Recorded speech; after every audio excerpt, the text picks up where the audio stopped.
안녕하세요. 대치동 빅마우스입니다. 여러분들 잘 지내셨죠? 예, 이제 1월 16일인데 이제 슬슬 이제 추가 모집 준비를 하셔야겠죠.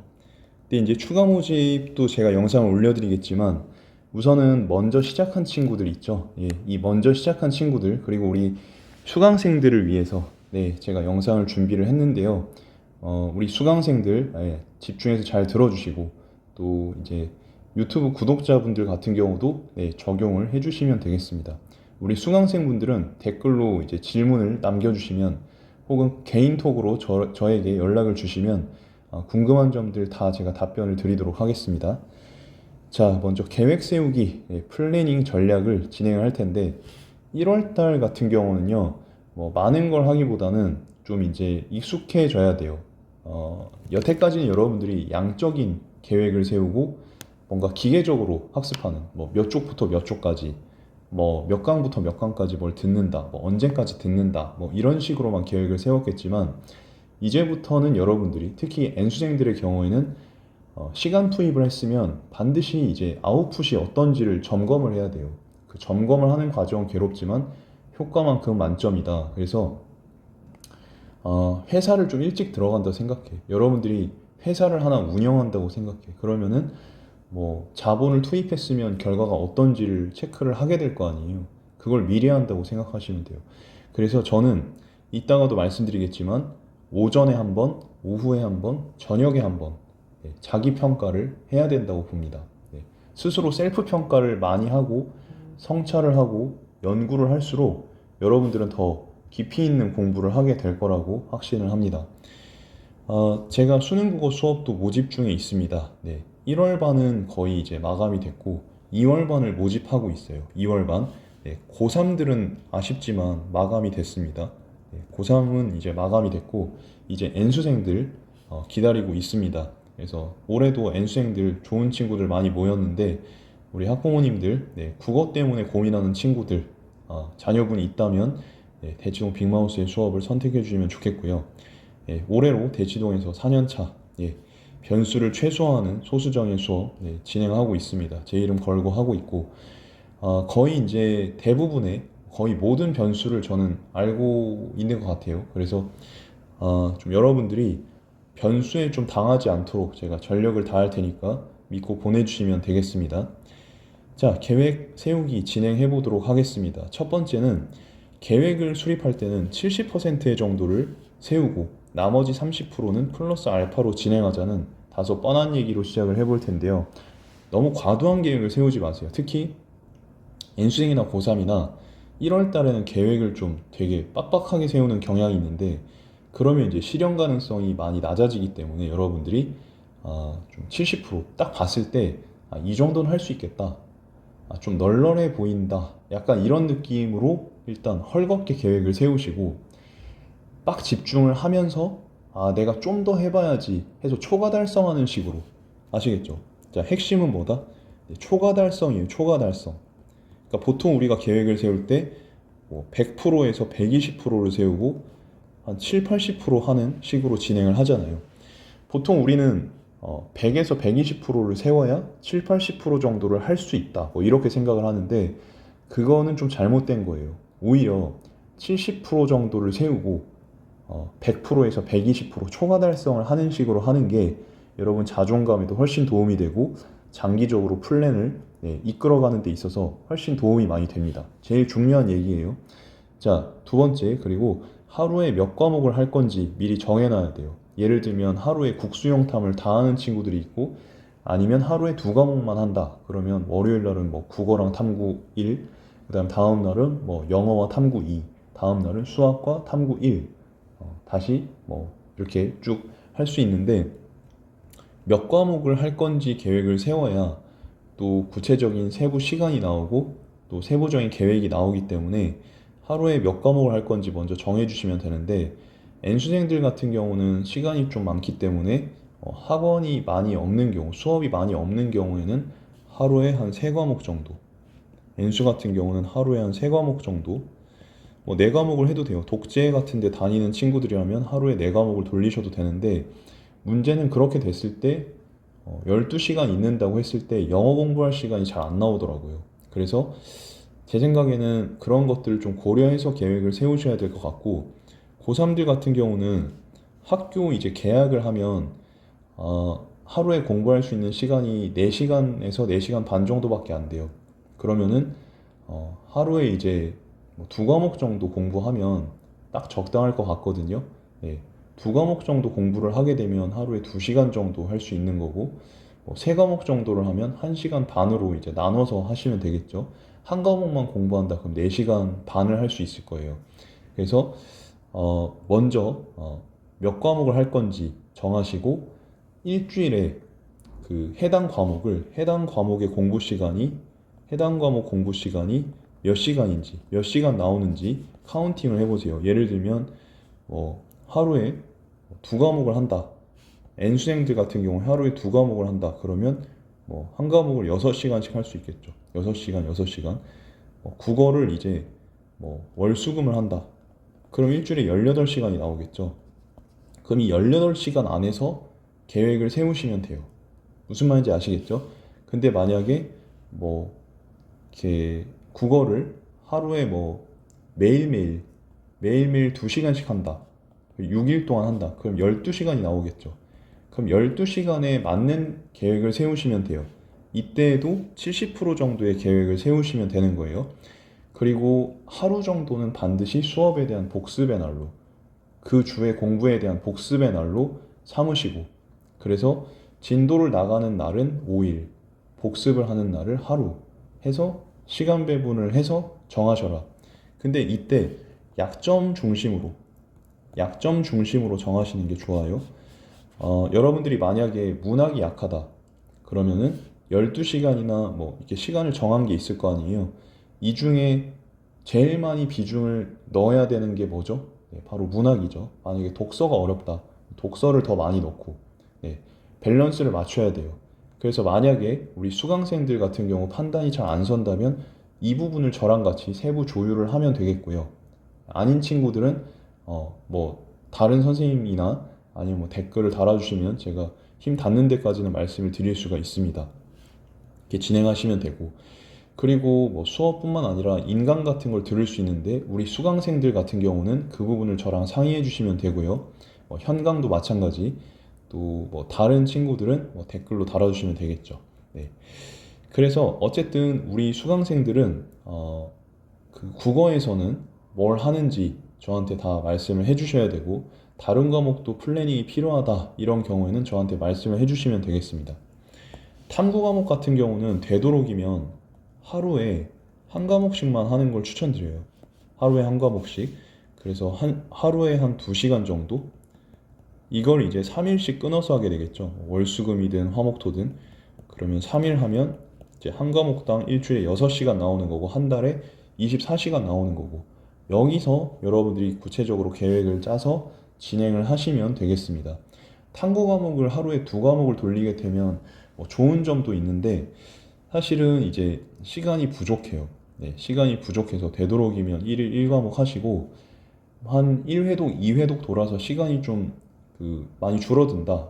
어떤 범위를 소화하는 데 있어서 시간이 줄어든다라고 하면 그때 1일 2과목을 하셔도 되는데, 1월 달을 전제해서 말씀드리기 때문에 1월 달에는 일반적으로는 하루에 한 과목씩만 진행하시는 거를 추천드리고 싶어요. 그리고 이제 제가 좋아하는 스타일이 이제 이런 박스 계획을 잘 활용하는데, 저는 이런 박스 계획표를 좋아합니다. 요새는 플래너에 이런 게 다 실려 있는데 저 때는 없어서 제가 연습장에 직접 그려가면서 했던 기억이 있어요. 사실은 30분 단위로 저는 나눠서 30분 단위로 자기평가를 했습니다. 예를 들어서 9시부터 10시까지 만약 국어 공부를 한다, 그 중에 문학 공부를 한다, 그 중에 현대시를 한다, 그러면 30분 현대시 공부를 하고, 여기 현대시라고 씁니다. 현대시 공부했다고 치고 집중도가 아주 좋으면 A 플러스 이런 식으로, 아니면 점수로 90점 이렇게 표시를 하고요. 그리고 저는 집중이 매우 잘 됐으면 하늘색으로 표시를 했습니다. 그런데 그 다음 30분에 집중이 잘 안 됐어, 보통이야, 그럼 노란색으로 표시를 했고, 만약에 집중이 아주 안 됐다 그러면 빨간색으로 표시를 했습니다. 공부를 못하는 경우도 있었어요. 아프다거나. 그럼 검정색으로 표시를 했는데, 이 빨간색과 검정색이 많은 경우에는 네, 제가 그 다음에 어떻게 할게요? 당연히 나머지를 전부 하늘색으로 채우려고 하는 5기를 가지고 공부를 할 수 있었겠죠. 네, 이거를 바라는 겁니다. 그래서 이 칸이 이어져 있는 게 그렇게 좋지 않은데, 왜냐면 사람 심리 특성상 이렇게 뭔가 한두 칸이 이렇게 빨간색이나 검은색으로 채워지게 되면 좀 놔버리는 경향이 있어요. 그래서 뭐 오전, 오후, 저녁 이렇게 세 개로 나누게 되면 박스가 세 개 있겠죠. 박스가 세 개 있을 거예요. 그러면은 하나의 박스가 무너져도 오후나 저녁은 잘하자 이렇게 마인드 세팅을 하기도 좋아요. 그래서 박스를 세 개 하시고, 플래너에 만약에 이게 이어져 있다 하는 경우에는 이렇게 끊으세요. 끊어가지고 네, 세 개의 영역으로 끊어서 진행을 하시면 아마 시간 손실이라던가 멘탈 유지에 굉장히 도움이 많이 되실 겁니다. 근데 이때 제가 밑에서 말씀을 드리겠지만 이러한 셀프 평가, 오전, 오후, 저녁에 이런 색깔을 칠하는 셀프 평가 외에도 학습 목표와 부족한 점, 나아진 점을 쓰는 그런 시간이 필요한데요. 이 부분은 저랑 같이 지금 살펴보도록 하겠습니다. 자, 같이 좀 살펴보시게 되면은 먼저 우리가 일주치 계획을 세워야 돼요. 저는 한 달치 계획을 미리 세우는 건 별로 의미가 없다고 보고, 일주일치 계획을 세우시고 그게 수립이 되면 그 다음에 일일치 계획을 세워나가면 된다고 보는데요. 일주일치 계획은 여러분들이 일요일 날 미리 세우시면 됩니다. 반드시 미리 세워야 돼요. 월요일 날 학원 가서 아침에 세우기 시작하면 잘 안 되더라고. 제가 해보고 또 여러 제자들의 경우를 보고 귀납적으로 도출한 것이긴 해요. 그렇지만 거의 뭐 이건 100% 맞는 얘기라고 생각합니다. 계획은 실행되기 전에 이미 수립되어 있어야 계획인 거지, 월요일 날 당장 수행을 해야 되는데 월요일 아침에 짜고 있다? 그거는 아닌 거예요. 우리 학사 일정이나 회사 일정 이런 것도 전부 몇 달 전에 나오는 거랑 똑같이 여러분 공부 계획도 미리미리 짜놔야 됩니다. 그래서 일요일 날, 월요일부터 그 다음 주 토요일 계획까지 세우셔야 돼요. 혹은 일요일 계획까지 세우셔야 되고요. 이렇게 큰 범위로 세워놓는 거예요. 예를 들면 국어 같은 경우에 독서, 입문 영역을 끝내겠다 라고 하면, 자, 아까 전에 만약에 국어를 18시간 한다. 네, 하루에 3시간씩 6일 동안 한다. 이렇게 해놨으면 이제 하루에 3시간씩 몇 지문 할 건지를 세워야겠죠. 근데 이제 본인이 만약에 한 지문당 분석을 하는데 30분씩 걸린다. 그러면은 3시간 동안 어때요? 산술적으로 치면 입문 지문을 6지문 할 수 있어요. 6지문. 근데 만약에 자기가 한 지문당 1시간이 걸린다. 그럼 3지문 할 수 있죠. 당장에는 분석할 수 있는 지문 개수가 적어도 괜찮아요. 그래서 만약에 이렇게 해보고 자, 만약에 한 지문당 1시간이 걸려. 그래서 하루에 3지문밖에 못해. 그러면 일주일에 18지문이죠. 네, 18지문. 그럼 한 달에는 72지문이에요. 솔직히 입문 영역 여태까지 기출된 거 다 합쳐도 72지문 정도 거의 될까 말까 할걸요? 네. 부족하다고 하면 좀 더 하면 되겠죠. 근데 어차피 하다 보면은 점점 더 빨라지니까 하루에 한 지문당 1시간씩 진행해도 한 달이면 72지문을 할 수가 있는 거예요, 산술적으로. 그러니까 너무 압박감을 갖지 마시고, 이게 빨라지면 한 달에 거의 200지문, 300지문도 할 수 있어요. 그러니까 지금 당장에는 한 지문에 좀 시간이 오래 걸린다고 해서 초조해하지 마시고 이렇게 계획을 세우시면 되겠고요. 네.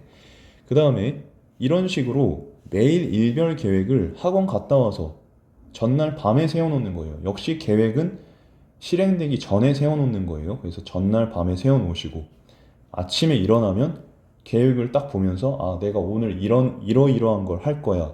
딱 점검을 해놓고, 그럼 이제 전날 밤에 계획 딱 세우면 머릿속에 이게 입력이 돼요. 이걸 내가 내일 이만큼 해야 되는구나. 딱 책임감이 있는 상태에서 잠에 들게 되고, 다음날 아침에 다시 한번 확인하게 되면 나는 오늘 이걸 달성할 거야. 다시 한번 결의를 다지게 되겠죠.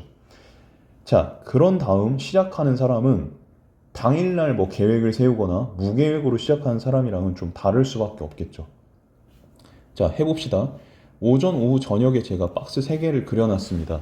그러면 자, 예를 들어서 단적으로 독서 지문 분석에 대해서만 할 건데, 이건 이제 1시간에 한 지문 한다 라는 가정이고 일주일에 이제 18시간 한다 라는 가정입니다. 네, 여기까지 이제 되어 있어야겠지, 계산이.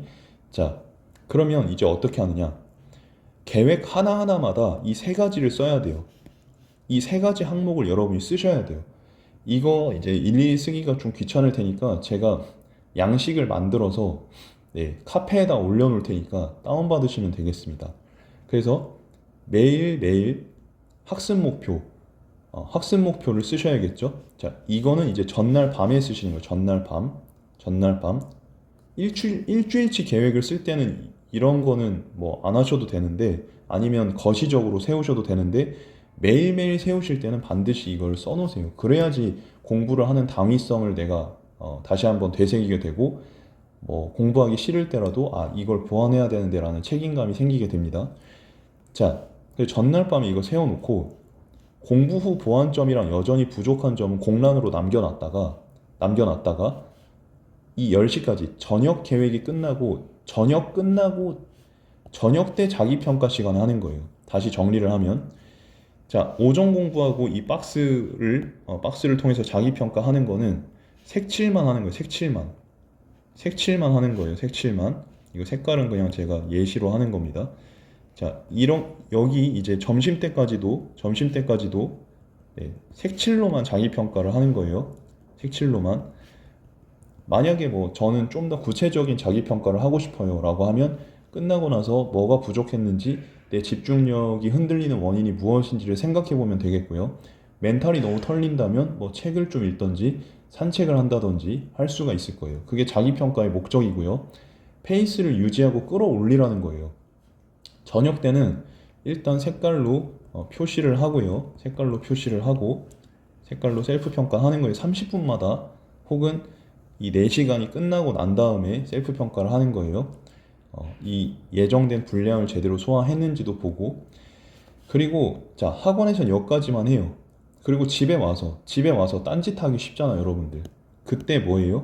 이 계획을, 공부 보완점이랑 여전히 부족한 점을 생각해보고 작성을 하고, 그 다음날 계획을 쓰면 시간이 꽤 빨리 흘러가요.